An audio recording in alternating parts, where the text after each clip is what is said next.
যদি non teaching অর্থাৎ SSC group C group D form fill up করে থাকো, তার যে মার্চের 1 তারিখ আর মার্চের 8 তারিখ যে পরীক্ষা হবে তার অ্যাডমিট কার্ড কীভাবে ডাউনলোড করবে। প্রথমেই তোমরা ক্রোম ব্রাউজারে চলে আসবে, এখানে সার্চ বারে লিখবে WBSSC লিখে সার্চ করবে।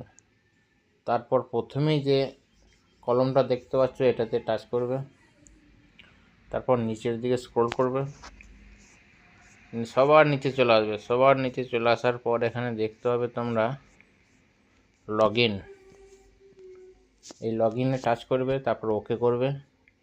তারপর সবার নিচে 3rd number option first SLST NET 2025 log in, এটাতে টাচ করবে। এখানে তোমরা ফর্ম ফিল আপ করার সময় যে ফিল আপ করছে যার ক্যান্ডিডেট আইডিটা তোমরা এখানে দেবে, যে মোবাইল নাম্বারটা দিয়েছিলে সেই মোবাইল নাম্বারটা দেবে। তারপরে যে পাসওয়ার্ডটা তোমরা তৈরি করছে সেই পাসওয়ার্ডটা দিয়ে তোমরা কিন্তু লগ ইন করলে কিন্তু অ্যাডমিট ডাউনলোড করতে পারবে। আর যদি মোবাইল নাম্বার দিয়ে যদি লগ ইন না হয় তাহলে ইমেলে টাচ করবে, ক্যান্ডিডেট আইডি দেবে, যে ইমেল আইডিটা দিয়েছিলে সেই ইমেল আইডিটা দেবে, এখানে পাসওয়ার্ড দেবে। আর যদি পাসওয়ার্ড ভুলে গিয়ে থাকো তাহলে কিন্তু তোমরা ফরগেট পাসওয়ার্ড করতে পারো। তো চলো আমি ইমেল দিয়েই তোমাদেরকে দেখিয়ে দেবো কীভাবে অ্যাডমিট কার্ড ডাউনলোড করবে। আচ্ছা, সব কিছু দিয়ে দেওয়ার পর লগ ইনে ক্লিক করব।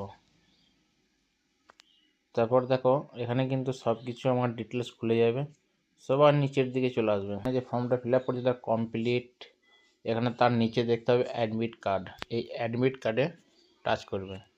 দেখতে পাচ্ছ ডাউনলোড, তোমরা এবার ডাউনলোড ফাইলে গিয়ে এখানে তোমরা অ্যাডমিট কার্ডটা কিন্তু পেয়ে যাবে। এইভাবে কিন্তু তোমরা অ্যাডমিট কার্ডটা খুব সহজে ডাউনলোড করে নিতে পারবো। কোন স্কুলে কটার সময় পরীক্ষা কবে সব কিন্তু এখানে ডিটেলস তোমরা পেয়ে যাবে।